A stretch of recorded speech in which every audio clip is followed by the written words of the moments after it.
ನಮಸ್ಕಾರ ವೀಕ್ಷಕರೇ, ಟಾಪ್ 10 ನ್ಯೂಸ್ಗೆ ಸ್ವಾಗತ. ನಾನು ನಿಮ್ಮ ಕಾರ್ತಿಕ್.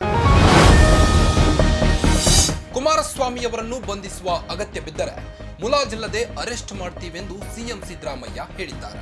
ಆಲ್ಮಟ್ಟಿ ಡ್ಯಾಂಗೆ ಬಾಗಿನ ಅರ್ಪಿಸಲು ತೆರಳುವ ಮೊದಲು ಸುದ್ದಿಗಾರರ ಜೊತೆ ಮಾತನಾಡಿದ ಸಿಎಂ, ಕುಮಾರಸ್ವಾಮಿಯವರನ್ನು ಬಂಧಿಸುವ ಅಗತ್ಯ ಬಿದ್ದರೆ ಮುಲಾಜಿಲ್ಲದೆ ಬಂಧಿಸುತ್ತೇವೆ, ಆದರೆ ಈಗ ಇನ್ನೂ ಬಂಧಿಸುವ ಸನ್ನಿವೇಶ ಬಂದಿಲ್ಲ ಎಂದು ಹೇಳಿದರು. ಕುಮಾರಸ್ವಾಮಿಯವರು ಈಗಲೇ ಹೆದರಿದ್ದಾರೆ. ಅಕ್ರಮ ಗಣಿಗಾರಿಕೆ ಪ್ರಕರಣಕ್ಕೆ ಸಂಬಂಧಪಟ್ಟಂತೆ ರಾಜ್ಯಪಾಲರು ತನಿಖೆಗೆ ಅನುಮತಿ ನೀಡಬಹುದು ಎಂಬ ಭಯ ಅವರನ್ನು ಕಾಡುತ್ತಿದೆ. ಅವರ ವಿರುದ್ಧ ಲೋಕಾಯುಕ್ತ ಎಸ್ಐಟಿಯವರು ತನಿಖಾ ವರದಿ ನೀಡಿ ಅನುಮತಿ ಕೋರಿದ್ದರು. ರಾಜ್ಯಪಾಲರಿಂದ ಯಾವುದೇ ಕ್ರಮವಾಗದ ಕಾರಣ ಎಸ್ಐಟಿ ಮತ್ತೊಮ್ಮೆ ಅರ್ಜಿ ಸಲ್ಲಿಸಿದೆ. ಎಚ್ಡಿಕೆ ವಿಚಾರದಲ್ಲಿ ವಿಳಂಬ ಧೋರಣೆ ಅನುಸರಿಸುತ್ತಿರುವ ರಾಜ್ಯಪಾಲರು ನನ್ನ ವಿರುದ್ಧ ಮಾತ್ರ ಯಾವುದೇ ತನಿಖಾ ವರದಿಯನ್ನು ಆಧರಿಸದೆ ಪ್ರಾಸಿಕ್ಯೂಷನ್ಗೆ ಅನುಮತಿ ನೀಡಿದ್ದಾರೆ. ಇದು ರಾಜ್ಯಪಾಲರ ತಾರತಮ್ಯವಲ್ಲದೆ ಎಂದು ಸಿಎಂ ಪ್ರಶ್ನಿಸಿದರು. ನಾನು ಅರೆಸ್ಟ್ ಮಾಡ್ತೀನಿ ಅಂತ ಎಲ್ಲೂ ಹೇಳಿಲ್ಲ. ಈಗ ಅರೆಸ್ಟ್ ಮಾಡಬೇಕಾದಂಥ ಸನ್ನಿವೇಶ ಬಂದರೆ ಅರೆಸ್ಟ್ ಮಾಡ್ತೀವಿ, ಯಾವುದೇ ಮುಲಾಜಿ ಇರೋದಿಲ್ಲ.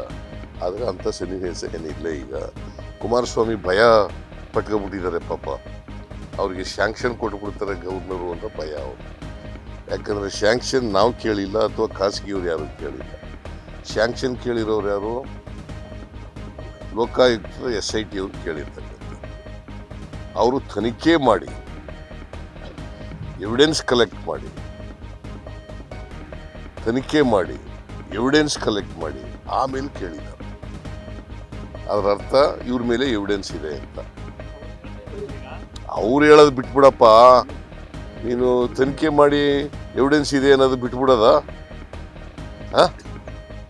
ತನಿಖೆ ಮಾಡಿ ಎವಿಡೆನ್ಸ್ ಇದೆ, SIT ಆಗಿತ್ತು, ಲೋಕಾಯುಕ್ತವರು ಅವ್ರಿಗೆ ಸ್ಯಾಂಕ್ಷನ್ ಕೊಡಿ ಅಂತ ಕೇಳಿದ್ದಾರೆ.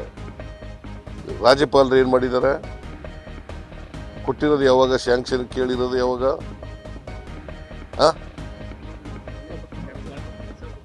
ನಿನ್ನೆ ಸೋಮವಾರ 2ನೇ ಪತ್ರ ಬರೆದಿದ್ದಾರೆ ಅಲ್ವಾ? ಸೊ ರಾಜ್ಯಪಾಲರು ಡಿಸ್ಕ್ರಿಮಿನೇಟ್ ಮಾಡಿದ್ದಾರೆ ಅಲ್ವಾ? ಅಬ್ರಾಹಿಂ ಕೊಟ್ಟಂತ ಕಂಪ್ಲೇಂಟ್ ಮೇಲೆ ಅವತ್ತೇ ಸುಮಾರು 8-9 ಗಂಟೆ ಒಳಗಡೆ ನನಗೆ ಶೋಕಾಸ್ ನೋಟಿಸ್ ರೆಡಿ ಆಯ್ತದೆ. ಇವ್ರ ಕೇಸ್ನಲ್ಲಿ ಯಾಕೆ ಮಾಡಿಲ್ಲ? ನನ್ನ ಕೇಸ್ನಲ್ಲಿ ಯಾವುದೇ ಪೊಲೀಸ್ ಆಫೀಸರ್ ಕೇಳಿಲ್ಲ, ಲೋಕಾಯುಕ್ತ ಕೇಳಿಲ್ಲ, ಪ್ರಿಲಿಮಿನರಿ ತನಿಖೆ ಆಗಿಲ್ಲ, ಆದರೂ ಕೂಡ ಕೊಟ್ಟಿದ್ದಾರೆ. ಇವ್ರ ಕೇಸ್ನಲ್ಲಿ ಲೋಕಾಯುಕ್ತರು ತನಿಖೆ ಮಾಡಿ ನಮಗೆ ಪ್ರಾಸಿಕ್ಯೂಷನ್ಗೆ ಸ್ಯಾಂಕ್ಷನ್ ಕೊಡಿ ಅಂತ ಕೇಳಿಲ್ಲ. ಇದು ಡಿಸ್ಕ್ರಿಮಿನೇಷನ್ ಅಲ್ವಾ? ನಿಮ್ಗೆ ಅನಿಸುತ್ತಾ ಇಲ್ವೋ? ತಾರತಮ್ಯ ಅಂತ ಅನಿಸುತ್ತಾ ಇಲ್ವೋ?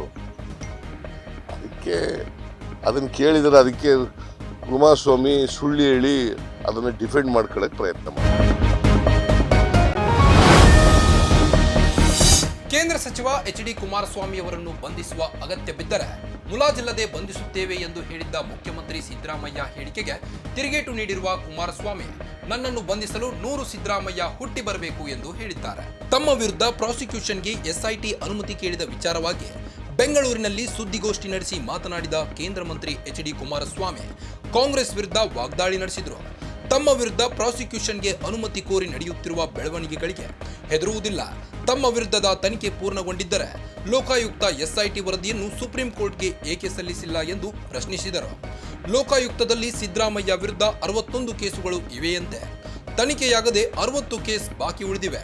ಸಿದ್ದರಾಮಯ್ಯ ನನ್ನದು ತೆರೆದ ಪುಸ್ತಕ, ಹಿಂದುಳಿದ ನಾಯಕ ಎಂದಿದ್ದಾರೆ. ಸರ್ಕಾರ ಬೀಳಿಸುವುದಕ್ಕೆ ಪ್ಲಾನ್ ಮಾಡುತ್ತಿದ್ದಾರೆಂದು ಆರೋಪಿಸಿದ್ದಾರೆ. ಅವರು ಸರಿ ಇದ್ದಿದ್ದರೆ ವಿರೋಧ ಪಕ್ಷದವರು ಏನು ಮಾಡುತ್ತಾರೆ ಎಂದು ಕುಮಾರಸ್ವಾಮಿ ಪ್ರಶ್ನಿಸಿದರು. ಕುಮಾರಸ್ವಾಮಿಗೆ ಭಯ ಶುರುವಾಗಿದೆ. ಅವಶ್ಯಕತೆ ಬಿದ್ದರೆ ಕುಮಾರಸ್ವಾಮಿನ ಬಂಧಿಸ್ತೀವಿ ಅಂತ ಅಂದ್ಬಿಟ್ಟು ಸಿದ್ದರಾಮಯ್ಯ ಕೊಪ್ಪಳದಲ್ಲಿ ಒಂದು 100 ಸಿದ್ದರಾಮಯ್ಯ ಬರ್ಬೇಕು ಬನ್ನಿ ಬಂಧಿಸೋಕ್ಕೆ. ಆಗಲ್ಲ ನಾನು ನೋಡಿದ್ರಾಗ ಅನ್ಸುತ್ತಾ ಅವ್ರು ಯಾವ ರೀತಿ ಕಳೆದ ಒಂದು ವಾರದಿಂದ ನಡ್ಕೊಂಡ್ರು. ಜನ ಕಣ್ಣಾರೆ ನೋಡವ್ರೆ ಯಾವ ಥರ ಅವ್ರು ನಡ್ಕೊಂಡಿದ್ದಾರೆ. ಮಾಡಬಾರದ್ದೆಲ್ಲ ಮಾಡಿ ಇವತ್ತು ಸುಳ್ಳು ಹೇಳ್ಕೊಂಡು ಇವತ್ತು ರೆಕಾರ್ಡ್ಗಳು ಕಣ್ಣೆದುರಿಗಿದೆ. ಆ ರೆಕಾರ್ಡ್ಗಳು ಮೈಸೂರಿನ ಆ ದಾಖಲೆಗಳಿದೆಯಲ್ಲ, ಮೂಢ ಆಸ್ತಿ ತಗೊಂಡೋಗಿ ನನ್ನ ಹೆಂಡ್ತಿದ್ದು ನನ್ನ ಬಾಮೈದಿಂದು ಅಂತ ಹೇಳಿ ಈ ಥರ ಬಂಡತನ ಕರ್ನಾಟಕ ರಾಜ್ಯದ ಇತಿಹಾಸದಲ್ಲಿ ಯಾವ ಮುಖ್ಯಮಂತ್ರಿಗಳು ಇಂಥ ಬಂಡತನದಲ್ಲಿ ನಡ್ಕೊಂಡಿಲ್ಲ.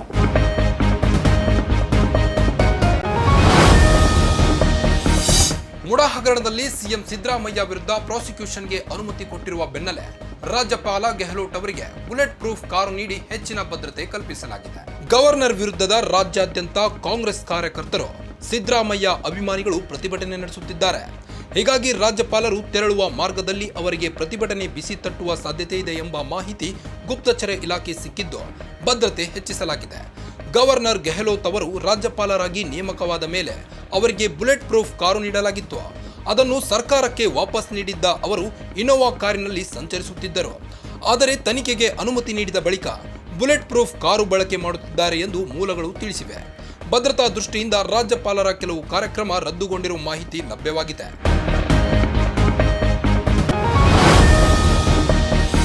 ಟೀಕೆಗಳು ಸಾಯುತ್ತವೆ, ನಾವು ಮಾಡಿದ ಕೆಲಸಗಳು ಉಳಿಯುತ್ತವೆ ಎಂದು ಹೇಳುವ ಮೂಲಕ ಟಿಬಿ ಡ್ಯಾಂ ಕ್ರಸ್ಟ್ ಗೇಟ್ ವಿಚಾರವಾಗಿ ರಾಜಕೀಯ ಮಾಡಿದ ವಿಪಕ್ಷ ನಾಯಕರಿಗೆ ಡಿಸಿಎಂ ಡಿಕೆಶಿ ಟಕ್ಕರ್ ಕೊಟ್ಟಿದ್ದಾರೆ. ತುಂಗಭದ್ರಾ ನದಿಗೆ ಮುಖ್ಯಮಂತ್ರಿ ಸಿದ್ದರಾಮಯ್ಯ, ಸಚಿವರಾದ ಎಂಬಿ ಪಾಟೀಲ್, ಶಿವರಾಜ್ ತಂಗಡಗಿ ಮತ್ತು ಇತರ ನಾಯಕರೊಂದಿಗೆ ಬಾಗಿನ ಅರ್ಪಿಸಿದ ನಂತರ ಜಿಲ್ಲೆಯ ಗಿನಿಗೇರ್ ಏರ್ ಸ್ಟ್ರಿಪ್ನಲ್ಲಿ ಮಾಧ್ಯಮಗಳೊಂದಿಗೆ ಮಾತನಾಡಿದ ಡಿಸಿಎಂ ಡಿಕೆಶಿ, ತುಂಗಭದ್ರಾ ಡ್ಯಾಂಗೆ ಸ್ಟಾಪ್ ಲಾಕ್ ಗೇಟ್ ಅಳವಡಿಕೆ ಸಂಬಂಧಿಸಿದಂತೆ ಸರ್ಕಾರವನ್ನು ಟೀಕಿಸುತ್ತಿದ್ದ ವಿರೋಧ ಪಕ್ಷದವರನ್ನು ತರಾಟೆಗೆ ತೆಗೆದುಕೊಂಡಿದ್ದಾರೆ. ಗೇಟ್ ಅಳವಡಿಕೆ ಕೆಲಸ ನಡೆಯುತ್ತಿದ್ದಾಗ ಇಡೀ ದೇಶದ ದೃಷ್ಟಿ ಅದರ ಮೇಲೆ ನೆಟ್ಟಿತ್ತು. ಅದು ವಿಫಲಗೊಂಡರೆ ತಮ್ಮ ಸರ್ಕಾರವನ್ನು ಕಟಕಟೆಯಲ್ಲಿ ನಿಲ್ಲಿಸಲು ವಿರೋಧ ಪಕ್ಷದ ನಾಯಕರು ತುದಿಗಾಲಲ್ಲಿ ನಿಂತಿದ್ದರು.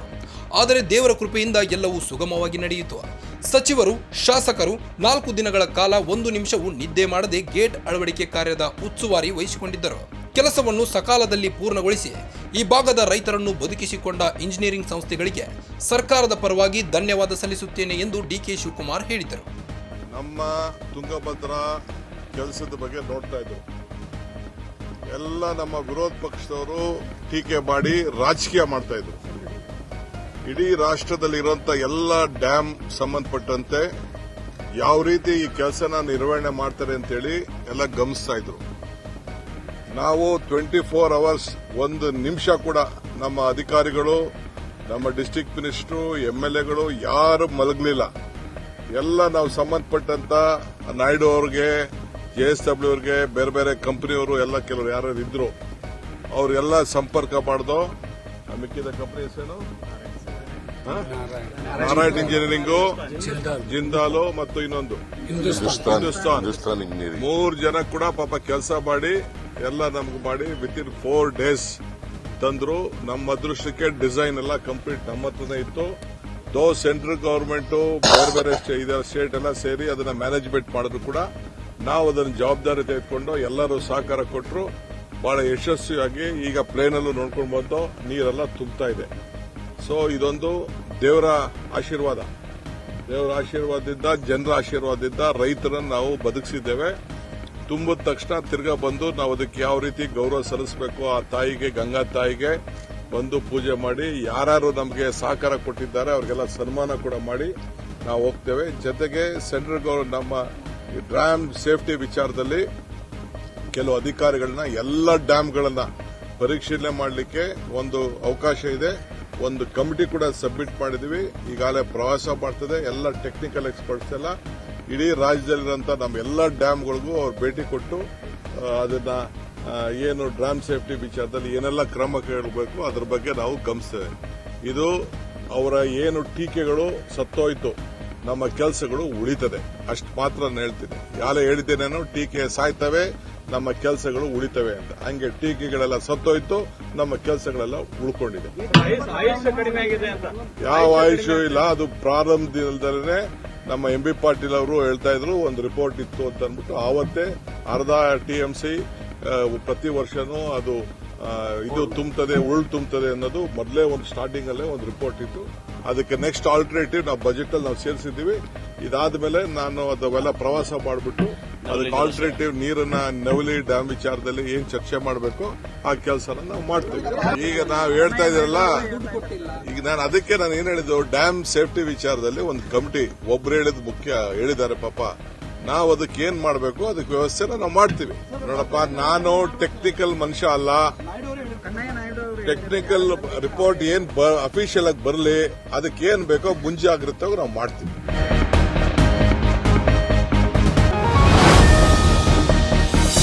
ಮುಡಾ ಹಗರಣದಲ್ಲಿ ಸಿಎಂ ಸಿದ್ದರಾಮಯ್ಯಗೆ ಹೈಕೋರ್ಟ್ನಲ್ಲಿ ತಾತ್ಕಾಲಿಕ ರಿಲೀಫ್ ದೊರೆತಿದ್ದರು.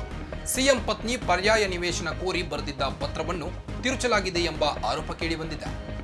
ಈ ವಿಚಾರವಾಗಿ ಸಿಎಂ ಸ್ಪಷ್ಟೀಕರಣ ನೀಡಿ ಬಿಡುಗಡೆಗೊಳಿಸಿರುವ ಪತ್ರವನ್ನು ತಿದ್ದಲಾಗಿದೆ ಎಂದು ದೂರುದಾರ ಸ್ನೇಹಮಯಿ ಕೃಷ್ಣ ಗಂಭೀರ ಆರೋಪ ಮಾಡಿದ್ದಾರೆ. ಸಿಎಂ ಸಿದ್ದರಾಮಯ್ಯ ಪತ್ನಿ ತಮ್ಮ ಭೂಮಿಗೆ 50-50 ಅನುಪಾತದಲ್ಲಿ ಪರ್ಯಾಯ ನಿವೇಶನ ಕೊಡುವಂತೆ ಮನವಿ ಮಾಡಿ ಸಲ್ಲಿಸಿರುವ ಪತ್ರವನ್ನೇ ತಿರುಚಿ ಯಾವ ಸ್ಥಳದಲ್ಲಿ ಪರ್ಯಾಯ ನಿವೇಶನ ಕೊಡಬೇಕು ಎಂದು ಬರೆದ ಜಾಗಕ್ಕೆ ವೈಟ್ನರ್ ಹಾಕಿರುವುದು ಬೆಳಕಿಗೆ ಬಂದಿದೆ. ಸಿಎಂ ಪತ್ನಿ ಬರೆದ ಪತ್ರ ಬಹಿರಂಗವಾಗಿರುವುದರಿಂದ ಪ್ರಕರಣಕ್ಕೆ ಹೊಸ ಟ್ವಿಸ್ಟ್ ದೊರೆತಂತಾಗಿದೆ. ಮುಡಾಗೆ ಸಿಎಂ ಪತ್ನಿ ಪಾರ್ವತಮ್ಮ ಬರೆದ ಪತ್ರ ಲಭ್ಯವಾಗಿದ್ದು, ಪ್ರಾಧಿಕಾರ ಬಡಾವಣೆ ನಿರ್ಮಿಸಿ ನಿವೇಶನ ಹಂಚಿದ ಮೇಲೆ ಆ ಜಾಮೀನನ್ನು ಸಿಎಂ ಪತ್ನಿಯ ಸಹೋದರ ಖರೀದಿಸಿದ್ದರೆ ಎಂಬ ಪ್ರಶ್ನೆಗೆ ಕಾರಣವಾಗಿದೆ.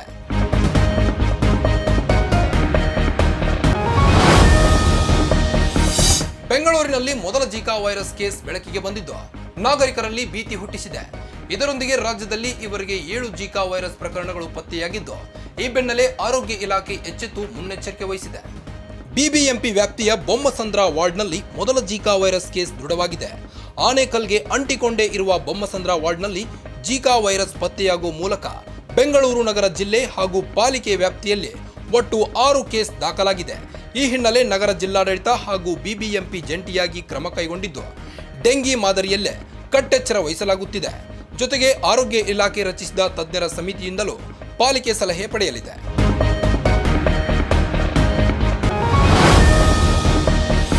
ಮಹಾರಾಷ್ಟ್ರದ ಬದ್ಲಾಪುರದಲ್ಲಿ ಕಿಂಡರ್ ಗಾರ್ಡನ್ ಮಕ್ಕಳ ಮೇಲೆ ನಡೆದಿದ್ದ ಲೈಂಗಿಕ ದೌರ್ಜನ್ಯ ಪ್ರಕರಣದಲ್ಲಿ ಎಫ್ಐಆರ್ ದಾಖಲಿಸುವುದರಲ್ಲಿ ವಿಳಂಬವಾದರೂ ಘಟನೆಯನ್ನು ಪ್ರತಿಭಟಿಸಿದವರ ಮೇಲೆ ತ್ವರಿತವಾಗಿ ಕ್ರಮ ಕೈಗೊಳ್ಳಲಾಗಿರುವ ಬಗ್ಗೆ ಸರ್ಕಾರದ ವಿರುದ್ಧ ತೀವ್ರ ಆಕ್ರೋಶ ವ್ಯಕ್ತವಾಗಿದೆ. ಲೈಂಗಿಕ ದೌರ್ಜನ್ಯದ ವಿರುದ್ಧ ಕ್ರಮ ಕೈಗೊಳ್ಳಲು ವಿಳಂಬ ಧೋರಣೆಯನ್ನು ಖಂಡಿಸಿ ಪ್ರತಿಭಟನೆ ನಡೆಸಿದ್ದವರ ಪೈಕಿ 70 ಮಂದಿಯನ್ನು ಬಂಧಿಸಲಾಗಿದ್ದು, 500 ಮಂದಿ ವಿರುದ್ಧ ಎಫ್ಐಆರ್ಗಳನ್ನು ದಾಖಲಿಸಲಾಗಿದೆ. ಪ್ರತಿಭಟನೆ ನಡೆದ 24 ಗಂಟೆಗಳ ಒಳಗಾಗಿ ಪ್ರತಿಭಟನಾಕಾರರ ವಿರುದ್ಧ ಈ ಕ್ರಮ ಜರುಗಿಸಲಾಗಿದೆ. ಲೈಂಗಿಕ ದೌರ್ಜನ್ಯದ ವಿರುದ್ಧ ಎಫ್ಐಆರ್ ದಾಖಲಿಸುವುದಕ್ಕೆ ಪೊಲೀಸರು 12 ಗಂಟೆಗಳ ಸಮಯ ನೀಡಿದ್ದರು. ಆದರೆ ಪ್ರತಿಭಟನಾ ನಿರತರ ವಿರುದ್ಧ ತ್ವರಿತವಾಗಿ ಎಫ್ಐಆರ್ ಹಾಕಿ ಬಂಧಿಸಿರುವ ಪೊಲೀಸರ ಕ್ರಮಕ್ಕೆ ತೀವ್ರ ಟೀಕೆಗಳು ವ್ಯಕ್ತವಾಗುತ್ತಿವೆ. ಪೊಲೀಸರ ಕ್ರಮದ ಬಗ್ಗೆ ವಿಪಕ್ಷಗಳು ಮಹಾಯುತಿ ಸರ್ಕಾರದ ವಿರುದ್ಧ ಮುಗಿಬಿದ್ದಿವೆ.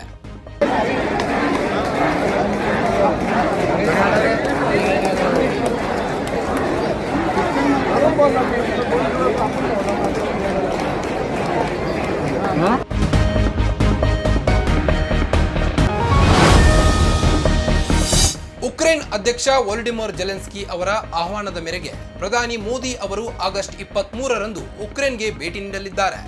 ಇದು 30 ವರ್ಷಗಳ ನಂತರ ಉಕ್ರೇನ್ಗೆ ಭಾರತೀಯ ಪ್ರಧಾನಿಯೊಬ್ಬರ ಮೊದಲ ಭೇಟಿಯಾಗಿದೆ. ಇಂದಿನಿಂದ 3 ದಿನಗಳ ಕಾಲ ಪ್ರಧಾನಿ ಮೋದಿಯವರು ಪೋಲೆಂಡ್ ಮತ್ತು ಉಕ್ರೇನ್ ಪ್ರವಾಸ ಕೈಗೊಳ್ಳಲಿದ್ದಾರೆ ಎಂದು ವಿದೇಶಾಂಗ ಸಚಿವಾಲಯ ಹೇಳಿದೆ. ಇಂದು ಪೋಲೆಂಡ್ಗೆ ತೆರಳುವ ಮೋದಿ ಅಲ್ಲಿಂದ ಆಗಸ್ಟ್ 23ಕ್ಕೆ ಯುದ್ಧ ಪೀಡಿತ ಉಕ್ರೇನ್ಗೆ ಭೇಟಿ ನೀಡಲಿದ್ದಾರೆ.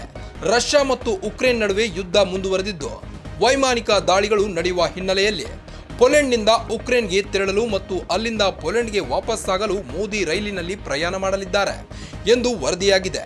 ಮೋದಿ ಪ್ರಯಾಣಿಸುವ ಟ್ರೈನ್ ಫೋರ್ಸ್ 1 ರೈಲು ಐಷಾರಾಮಿ ಮತ್ತು ಸುರಕ್ಷತೆಯಿಂದ ಕೂಡಿದ್ದು, ಈ ಹಿಂದೆ ಈ ರೈಲಿನಲ್ಲಿ ಅಮೆರಿಕ ಅಧ್ಯಕ್ಷ ಜೋ ಬೈಡನ್ ಮತ್ತು ಫ್ರೆಂಚ್ ಅಧ್ಯಕ್ಷ ಎಮ್ಯಾನ್ಯುಯಲ್ ಮ್ಯಾಕ್ರನ್ ಸೇರಿ 200 ವಿದೇಶಿ ರಾಜತಾಂತ್ರಿಕ ನಿಯೋಗಗಳು ರೈಲಿನಲ್ಲಿ ಉಕ್ರೇನ್ಗೆ ಪ್ರಯಾಣಿಸಿವೆ. ವಿಶ್ವವಿಖ್ಯಾತ ನಾಡಹಬ್ಬ ಮೈಸೂರು ದಸರಾ ಮಹೋತ್ಸವದ ಗಜಪಯಣಕ್ಕೆ ಹುಣಸೂರು ತಾಲೂಕಿನ ನಾಗರಹೊಳೆ ಅಭಯಾರಣ್ಯದ ಅಂಚಿನಲ್ಲಿರುವ ವೀರನ ಹೊಸಹಳ್ಳಿಯಲ್ಲಿ ಇಂದು ಚಾಲನೆ ದೊರೆಯಿತು. ಶುಭ ಮುಹೂರ್ತದಲ್ಲಿ ಅಭಿಮನ್ಯು ನೇತೃತ್ವದ ಗಜಪಡೆಗೆ ಪುಷ್ಪಾರ್ಚನೆ ನೆರವೇರಿಸಲಾಯಿತು. ಬೆಳಗ್ಗೆ 10:20ರಿಂದ 10:45ರೊಳಗಿನ ಶುಭ ಮುಹೂರ್ತದಲ್ಲಿ ಸಚಿವರಾದ ಮಹದೇವಪ್ಪ, ಈಶ್ವರ್ ಖಂಡ್ರೆ ಗಜಪಡೆಗೆ ಚಾಲನೆ ನೀಡಿದರು. ಮೊದಲ ಹಂತದಲ್ಲಿ ಅಭಿಮನ್ಯು ನೇತೃತ್ವದಲ್ಲಿ ಭೀಮಾ, ಗೋಪಿ, ಧನಂಜಯ, ಕಂಜನ್, ರೋಹಿತ್, ಲಕ್ಷ್ಮಿ, ವರಲಕ್ಷ್ಮಿ, ಏಕಲವ್ಯ ಸೇರಿದಂತೆ 9 ಆನೆಗಳು ಮೈಸೂರಿಗೆ ಪಯಣ ಬೆಳೆಸಿವೆ. ಎರಡನೇ ಹಂತದಲ್ಲಿ 5 ಆನೆಗಳು ಆಗಮಿಸಲಿವೆ. ಹೆಚ್ಚುವರಿಯಾಗಿ 4 ಮೀಸಲು ಆನೆಗಳನ್ನು ಗುರುತಿಸಲಾಗಿದೆ. ದಸರಾದಲ್ಲಿ ಪಾಲ್ಗೊಳ್ಳಲು ಒಟ್ಟು 14 ಆನೆಗಳು ಮಾತ್ರ ಮೈಸೂರಿಗೆ ಆಗಮಿಸುತ್ತವೆ. ಅಗತ್ಯ ಬಿದ್ದರೆ ಮಾತ್ರ ಮೀಸಲು ಆನೆಗಳನ್ನು ಕರೆತರಲು ತೀರ್ಮಾನ ಕೈಗೊಳ್ಳಲಾಗಿದೆ. ಇನ್ನು ಸರ್ಕಾರದಿಂದ 4 ಮೀಸಲು ಆನೆಗಳು ಸೇರಿ ಒಟ್ಟು 18 ಆನೆಗಳಿಗೆ 87,50,000 ವಿಮೆ ಮಾಡಿಸಲಾಗಿದೆ. ಅರಣ್ಯಾಧಿಕಾರಿಗಳು, ಮಾವುತರು, ಕಾವಾಡಿಗಳಿಗೆ ತಲಾ 2 ಲಕ್ಷದಂತೆ 50 ಜನರಿಗೆ 1 ಕೋಟಿ ವಿಮೆ ಸೌಲಭ್ಯ ಕಲ್ಪಿಸಲಾಗಿದೆ.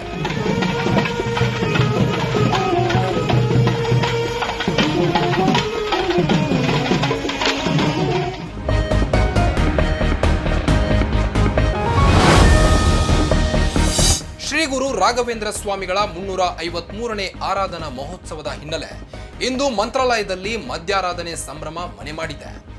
ಗುರುರಾಯರು ವೃಂದಾವನಸ್ಥರಾಗಿ ಇಂದಿಗೆ 353 ವರ್ಷ ತುಂಬಿದ್ದು, ಬೆಳಗ್ಗೆಯಿಂದಲೇ ಮಠದಲ್ಲಿ ಪೂಜಾ ಕೈಂಕರ್ಯಗಳು, ವಿಶೇಷ ಧಾರ್ಮಿಕ ಸಾಂಸ್ಕೃತಿಕ ಕಾರ್ಯಕ್ರಮಗಳು ನಡೆಯುತ್ತಿದ್ದು, ಭಕ್ತ ಸಾಗರವೇ ಹರಿದು ಬರುತ್ತಿದೆ.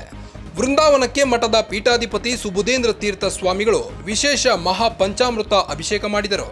ಸ್ವರ್ಣ ಕವಚ ರಾಯರ ವೃಂದಾವನಕ್ಕೆ ವಿಶೇಷ ಅಲಂಕಾರ ಮಾಡಲಾಗಿದೆ. ಮಠದ ಪ್ರಾಕಾರದಲ್ಲಿ ಗಜ, ರಜತ, ಚಿನ್ನದ ರಥೋತ್ಸವ ನಡೆಸಲಾಯಿತು.